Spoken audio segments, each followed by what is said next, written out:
am ready. GMA Weather, serbisyong totoo ng GMA News. Good morning, Susan, at good morning mga kapuso. Patuloy nga pong lumalakas ang bagyong Nona habang lumalapit naman sa bansa, at nitong hating gabi ay patuloy na nakataas ang public storm warning signal number 3 diyan sa Catanduanes, Sorsogon, Albay kasama ang Ticao Island, Northern Samar, Eastern Samar at Samar. Bukod sa baha at landslide, may banta rin ng storm surge sa mga nabanggit na lugar na maaaring umabot sa mahigit 3 metro ang taas ayon sa Pag-asa.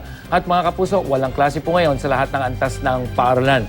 Signal number 2 naman dyan sa Masbate, kasama ang Burias Island, Camarines Sur, Camarines Norte, Marinduque, Romblon, Southern Quezon, sa Leyte at Biliran. Maging I am ready rin mga kapuso natin dyan sa baha, landslide at storm surge. Otomatikong walang klase naman mula preschool hanggang high school. Itinaas naman ang signal number 1 sa may Oriental Mindoro, Batangas, Laguna, nalalabing bahagi ng Quezon Province, Southern Leyte, Northern Cebu kasama ang Bantayan Island at Camotes Island. Sa mga probinsya ng Aklan, Capiz, Northern Negros Occidental, Dinagat Province at Siargao Island. Malalakas na ulan na may pagbugso naman ng hangin ang dapat pagandaan at otomatikong walang klase sa preschool. Mga kapuso, manatiling tumutok dito sa unang hirit para sa pinakabagong listahan ng storm signal na ilalabas ng Pag-asa ilang sandali mula ngayon.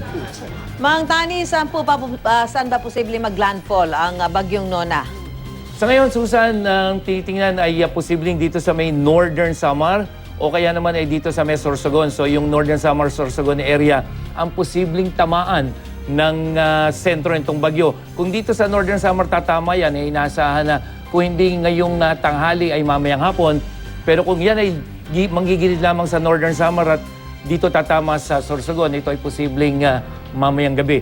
At pag tama niyan, tatahakin niyan yung mga probinsya ng posibleng Masbate, diyan sa may Marinduque, dataan dito sa may Mindoro, malapit sa may Batangas, Cavite area, at unti-unti lalabas dito sa may West Philippine Sea. Pero ang pinakamahalaga, Susan, ay dadaanan ng bagyo, magdadala yan ng malalakas na pagulan simula ngayong araw na ito hanggang posibleng Miyerkules, Susan. At yan ay depende sa magiging tulen nitong bagyo.